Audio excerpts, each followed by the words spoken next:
Well, it's been a bit of time since our last episode. As some of you know, my father passed away on the 4th of October. Many of you sent out condolences, of which I greatly appreciate. My dad was also a lover of bad film, and I'll never forget the night we laughed our butts off when we watched Runaway with Tom Selleck, Gene Simmons, and a bunch of nasty robot bugs. We recorded this episode the weekend before he died, so while it is now a little dated, we dedicate this episode to Larry, who was also quite dated. Now on with the show. Mr. Roberson, it's good to see you as usual. Thanks for getting me in on such short notice, Doc. Well, I'm afraid I've got some bad news. Lay it on me, Doc. I can take it. Well, it seems you've got a ninja star lodged in your trachea. It's preventing you from breathing, and you've lost a tremendous amount of blood. In fact, I'm very surprised you're still alive. Mr. Roberson. Ah, shit. We've lost another one. Someone needs to do something about these goddamn ninjas. Ninjas. That's what they're saying on the streets. The nation is gripped in fear over the dramatic increase in ninja attacks. While the DEA has proposed a temporary Schedule 1 ban on the ninjas, many Americans don't feel that the DEA has any business saying anything and should just, and I quote, shut the fuck up. Barb, I'm here at Simmons Grocery Store, where people have flocked to witness accused ninja Bob Stevens burn at the stake. As you well know, Mr. Stevens was recently spotted wearing black pajamas, the telltale sign that he is in fact a ninja. The crowd here is very excited to see that ninja bastard burned alive as they light the fire underneath him. Red smoke is now billowing around him. Barb, I can confirm that Mr. Stevens has disappeared. It seems that where there is red smoke, there is probably a ninja who has just tossed a smoke grenade so that he can vanish into thin air. I gotta say, pretty cool stuff. The ninja epidemic took center stage at the presidential election debates last night in sunny Des Moines, Iowa, as moderator Michael Dudikoff asked Mrs. Clinton about it first. How do you plan on dealing with this threat, Mrs. Clinton? Well, Michael, can I call you Michael? Let me first say that I'm so glad that you've allowed me to come and have a serious discussion with my esteemed opponent. We shouldn't make the ninja a problem. We should make the ninja a solution. Let's take their skills and make a better America. If you go to my website, you'll see my entire 15,643 word plan on how we can make the ninja work for us. Let's use their tree climbing skills to build a better network of high-speed internet lines on our existing power delivery system. Let's take their wrist lasers and use them in surgery. Okay, Mr. Trump. Let's have your say. You have 2 minutes. Yeah, right? First off, Michael, I can call you Michael, right? I want you to be happy. It's very important to me. Let me just say that I agree with everything that old lady over there just said. The security aspect of ninja is very, very tough. We go live to a very special briefing at the White House from President Obama. To fight the American ninja problem, we must think like the American ninja. That's why I've formulated an elite squad from around the globe to tackle the ongoing problem. As we all know, it takes a ninja to kill a ninja, so let me introduce you to the Ninja Busters. In the toque is Canadian Ninja. Take off, you hoser ninja. Hey. Dripping out of her clothes is Greenland Ninja. Why is it so hot in here? What is it, like 50 degrees or something? The hairy one is Italian Ninja. Hey, Bobby, you paisano! Hey, I'm fucking handsome! The one over there with the assault rifle is Brazilian Ninja, who I understand is a former gas station security guard, which I didn't even know was a thing. Lastly, we have Australian Ninja. I've come from the back of Book to Big Smoke and catch some Seppo bushhangers. It's a piece of piss.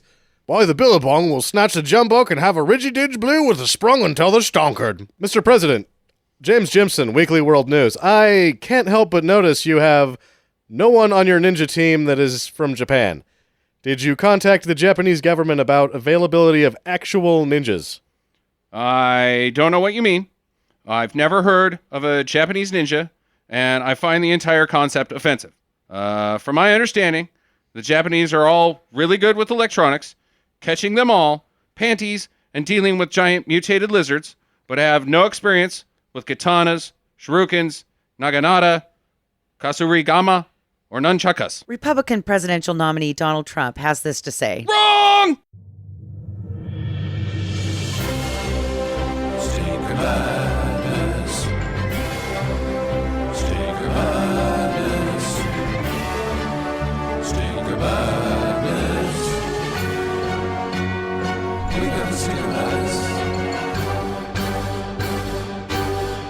Hello and welcome to Stinker Madness, the podcast about bad movies by bad movie lovers for bad movie lovers. I'm a bad movie lover and my name is Justin. With me is Jackie. She's a bad movie lover. And also Sam. He's a bad movie lover. Yep. Hi. Hi! Hope all is well in the world. How are you guys? Everything good? Nothing...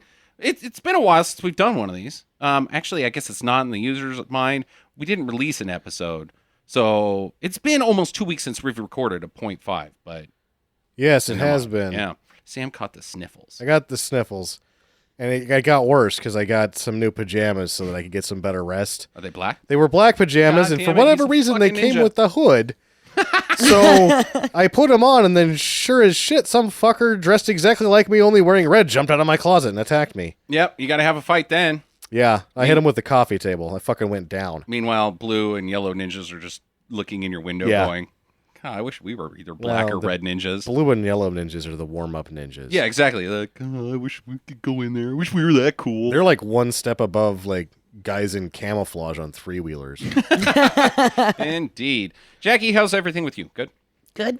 Awesome. Glad to hear. I don't think I have any big news. However, this is your movie. This is the last of the three ninjas.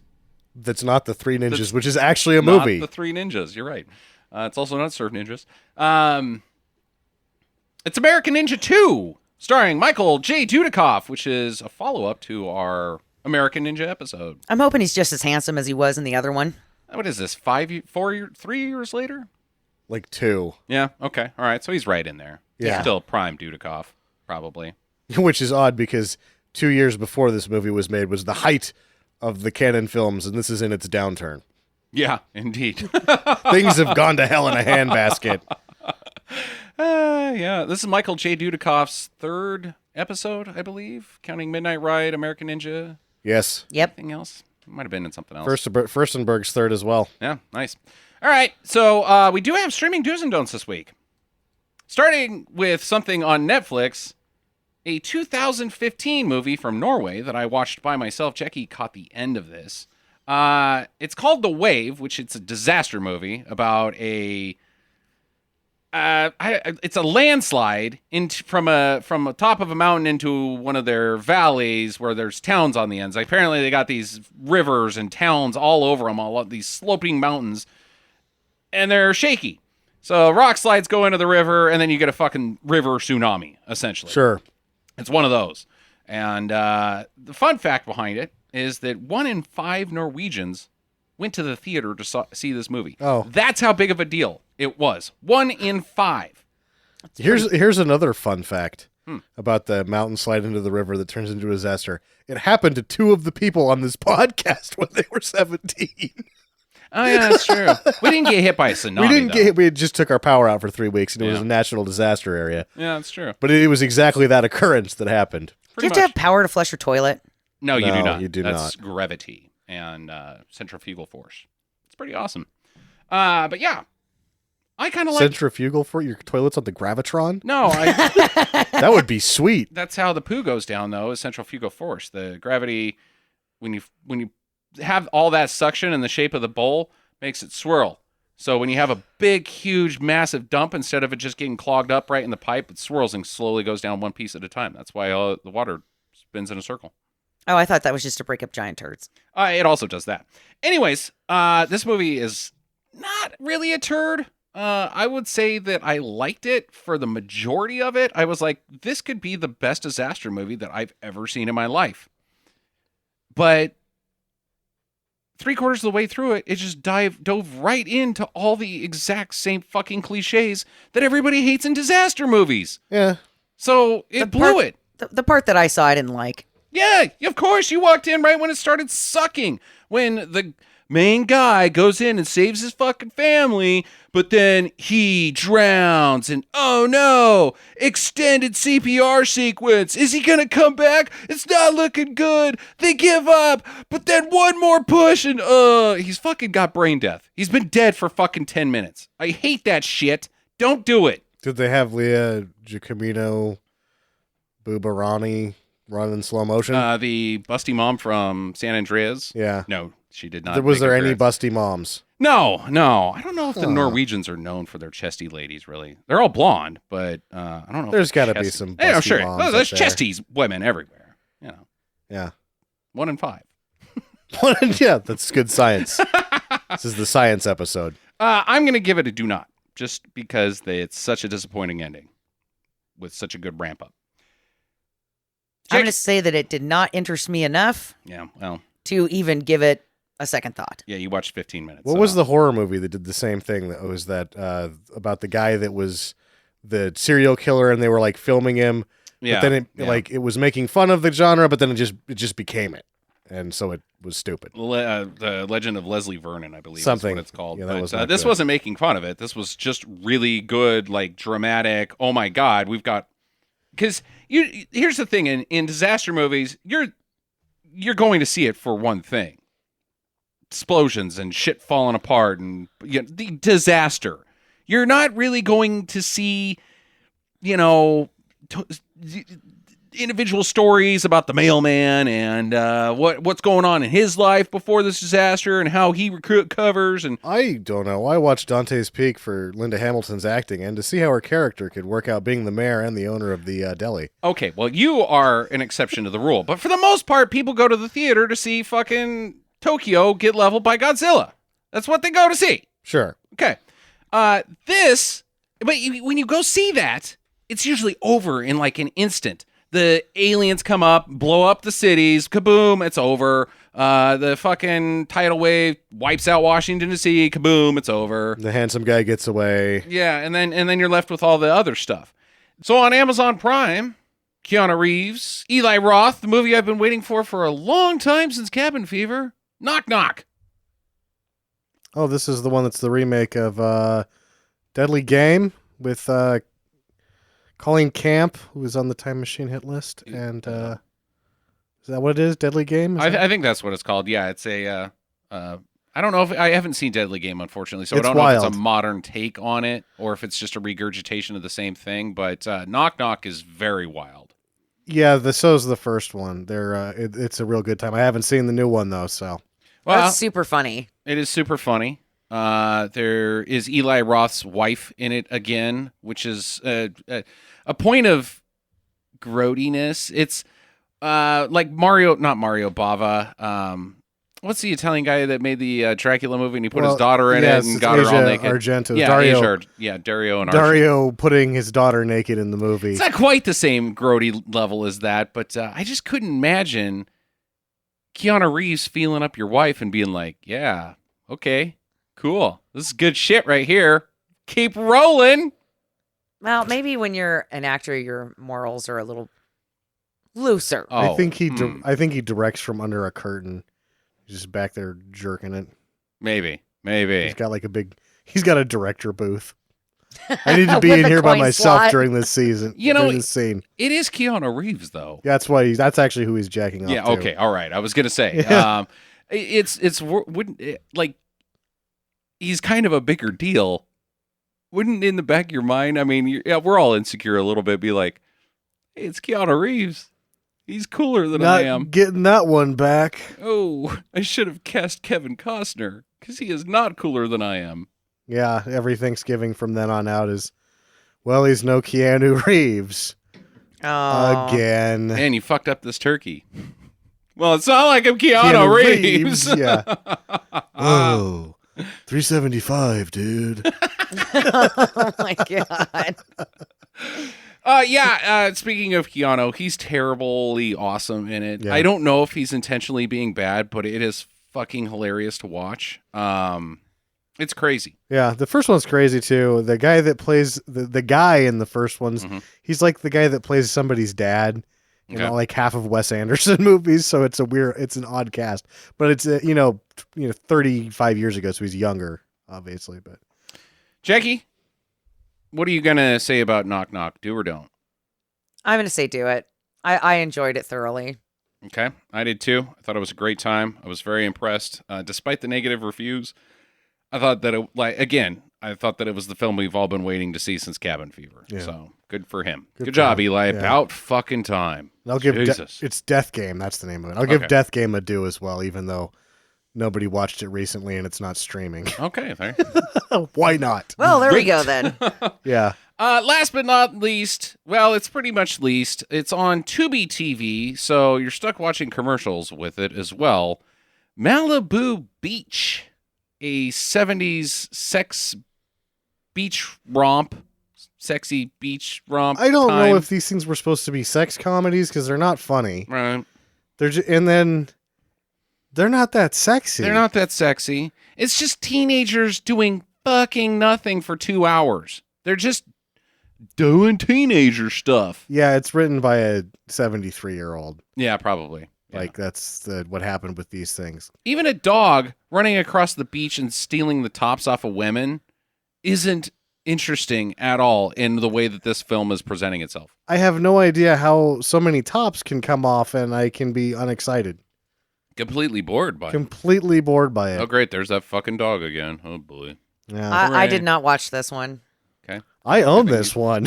Yep. Sam owns this movie. Came in a pack. It's not like I got it by itself. What's the other movie in the pack? The other movie is Van Nuys Boulevard. Oh, yeah. Which is more fun, yet at the same time, like, standing alone isn't that much fun. It's just in comparison to the Malibu Beach, it's a blast because there's sport van racing. Ooh. And then there's a guy named Chooch who I can't decide if he's a douche or if everyone else is. Okay. There's just as many. It's more fun. Okay. It's just, by comparison, a great time. By comparison to other movies, meh. Fair enough. I'm going to give Malibu Beach a totally do not. Yeah. It is boring as all hell. Sucks. Even when they flip a cop car, you're still just like, God damn it, dude. How do you fuck up flipping a cop car and make that not interesting? It stinks. Great movie, I guess, if you're 16 in the 70s and you're going to go to a drive-through or drive up and drive in and make out. You know what it is? I just realized it's American Graffiti without any of the funniness, poignancy, or good ideas. Or, commentary on life and being a person. If you take any of the quality out of American Graffiti, you have this movie. Put some more boobs in it. Yeah, okay. This week, Jackie, it's your pick with American Ninja 2, The Confrontation. What have you brought us for the wild card? Well, it's funny because it kind of matches our commercial. Hillary Clinton and Donald Trump. Oh, no. In a knife fight. Oh, who wins in a knife fight? 2 candidates enter. 1 candidate leaves. Hopefully, neither candidate leaves. Bob Dole wins because he can at least hold the knife in his permanently closed hand. Is Bob Dole still alive? Did I just make fun of a dead person? He's got to be still around. Otherwise, we would have known about it. Well, come on. So he's like 138? I don't know. I saw Jimmy Carter on the news the other day still building houses, and he's like 622. Well, he's a good person. He is. I guess Bob Dole is, too. Bob Dole. Right. Good Norm Macdonald there. Yeah, Bob Dole. Yeah. Norm Macdonald from Bob Dole to Colonel Sanders. Nice. And he's just doing Norm Macdonald. Yeah.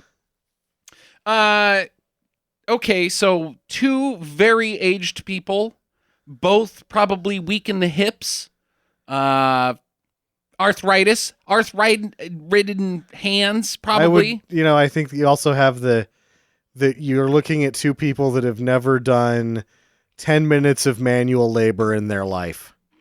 Either one of them. I bet you Hillary at some point did cardiovascular exercise, though. Like, I could see mid-90s, like, I got to get some of these hip-hop abs. Back when Bill would still have sex with her? Right. Wow. I got to get some of these hip-hop abs, because that's what all the ladies and the men's want. And then the hip-hop abs? It went very poorly. She did it hardcore for like 2 weeks, and then she was like, fuck it. Nope. Not going to happen. I'm going to go talk to some children. I don't see Donald Trump ever having exercised, ever. Maybe tried shooting a basketball at one point, but airballed it, I and think then was like, I'm good. He looked at the ball. He looked at the basket. He makes the smashed face, and then he wanders. He's like, it's not Trump enough. Into the ladies' locker room. Yeah. Too soon? Well, I don't know. He's probably in there right now. Right now. Right now, he's in the ladies' locker room. Getting the ones that aren't pretty enough out of there. He's taller, so he's got reach. He does have reach. Okay. Still very feeble. However, I just think that he's so out of shape that he can't actually lift his arm. I've never seen him lift his arm straight out. Not straight out. Like, he can only bend his elbow up. So I think that half of his arm remains at his side at all times. However, he never talks without moving his arm. He is always moving that thing up and down. The half of his arm that still works. Right. Yeah. Maybe it's voice activated. Ooh. Ooh. So when he's stabbing, he has to be like stab, stab, stab, stab, stab, stab, stab. Slash. If you had inside information, you could freak him out, or you could, if you had a dictaphone, you could turn it on loud, and then you'd win the fight just because you'd be out of control. Well, we know that she's devious. Yeah. So, and she's got the insider information, so maybe, Sam. Well, I think I know exactly how it's going to go. Okay. Trump will demand that the knife stabs her on its own. This will not, of course, happen. She will then, as she is able to hold the knife and move slightly, stab him. Well, she'll touch him with the knife. Okay. And I guess if there's scorekeeping, she'll win by decision. Yeah, because she touched him with the tip of the knife. Okay. But I don't think anyone dies in this one. Ooh, that's too bad. I think that there's I also think that the Trump's hands, which are basically just sort of this pink dough, I don't know that he can press on things. That's not also pink dough like the downstairs of ladies. Let's throw a wild card into the wild card. All right. Let's get Bob Dole. Let's put Bob Dole into this shit. No, I was gonna say H. Ross Perot comes in. Oh, if that fucker he's dead, isn't he? No, I don't think so. Really? How are any of these people still alive? They gotta be all dead. Good health. Fair amount of sleep and a balanced meal. I bet he's like probably Howard Hughes nuts. Yeah, in his own theater with jars of piss. As we know, is good in a knife fight. So... Oh yeah, I'm sure he'll win the knife fight. He's probably got 6-week growth on his fingernails. He'll just claw somebody to death. Okay, so let's toss H. Ross Perot in there. Can he take out both of them? Being also quite feeble, but totally crazy. No. Really? No. Because they're going to take one look at those fingernails, they're going to walk up behind him, push him down, and he's going to die on his own fingernails. He will take one step, break a hip, and fall apart, like Mr. Glass in Unbreakable. So probably Jackie's right. He's crazy as shit, has zero ability to do anything. And then loses control of his bowels. Stinking out the other two opponents who just go back to yelling at each other at debate halls. They're just saying things that don't make sense. So either way, America still loses. No, I'm taking Bob Dole in this one. God, I wish we could take Bob Dole right now. I would vote for a 107-year-old Bob Dole, provided he had a decent enough running mate. No. Let him have both positions. Yeah. Okay. Nobody wins. Sam, tell us about American Ninja 2, The Confrontation. Well, it looks like Sam Furstenberg moved into your house, as evidenced by all these ninja movies. Well, that, and the toilet's full and the cat's pregnant. Oh. Again? I don't know where I heard that joke, but it was funny in 3rd grade. Week 3 of Ninja Business presents us with another film which most likely knows nothing about ninjas. If it did, Michael Dudikoff wouldn't be playing one. You take that back, sir. He is handsome. He's not a ninja. Well, ninjas can be quite ugly, Jackie. Yeah. Well, that's the ones that have to wear the mask 24/7. They all have to wear the mask 24/7. Not if you're Dudikoff. a ninja. Not Dudikoff. Well, no, because he's not actually a ninja. And he's sexy. Mm-hmm. I mean, he's no Gerard Butler, but you know what I'm saying. Also He's no Keanu Reeves.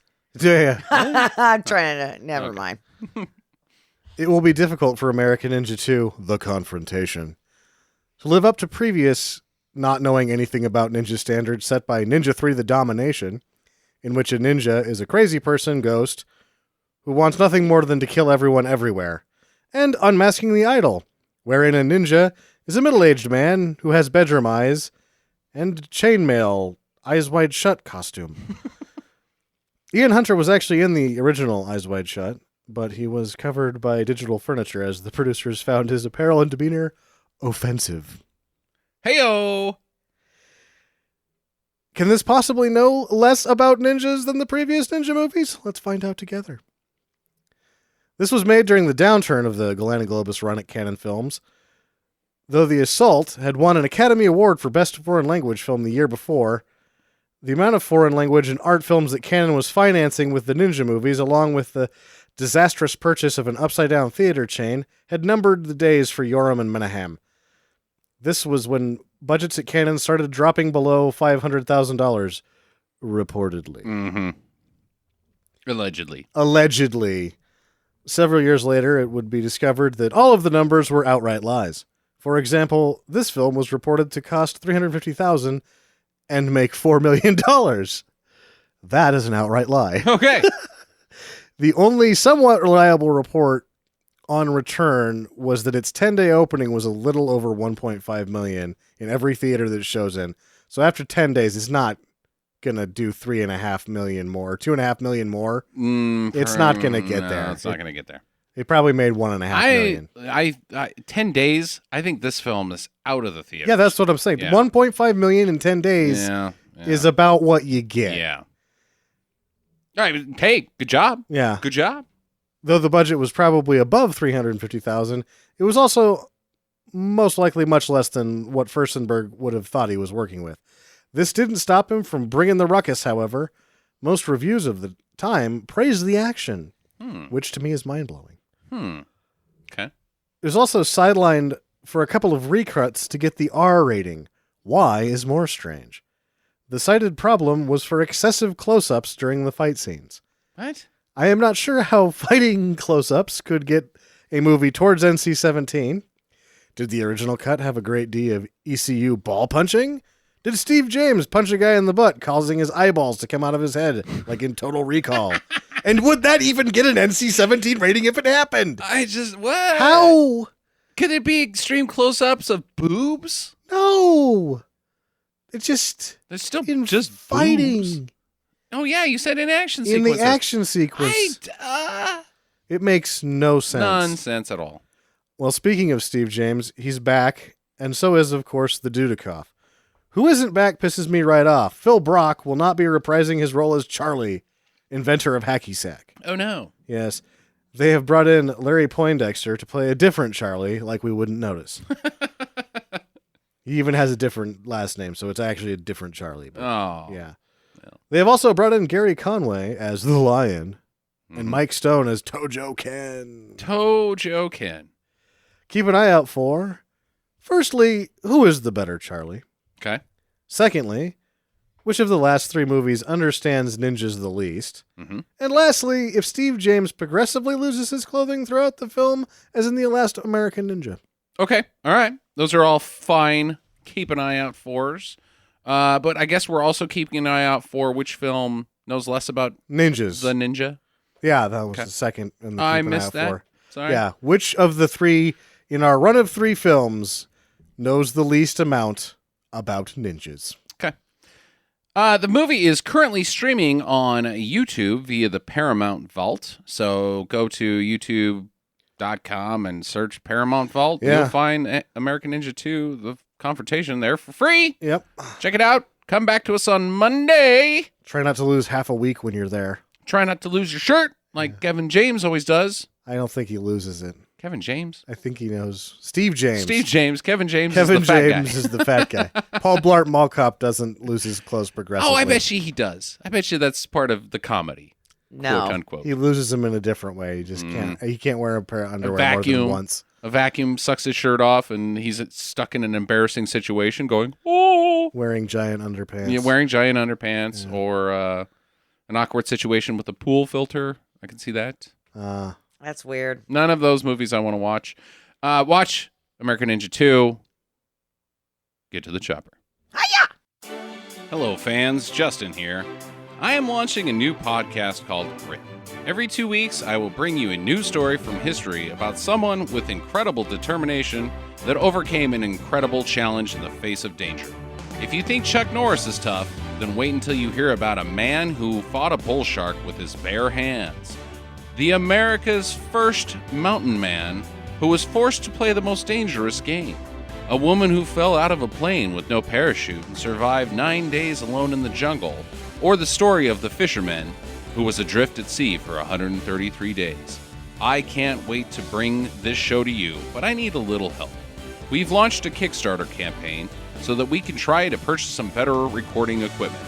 We're asking for only $700 with pledges as low as $5. If successful, Grit and Stinker Madness will sound incredible. We've never asked for any money before, but now we need our fans to step up and help out. Please visit gritpodcast.com, that's GRIT, and click the green Kickstarter button to pledge your support. The Kickstarter ends on November 11th, so act fast. With your help, we can make Grit have a spectacular debut. Thank you all so much.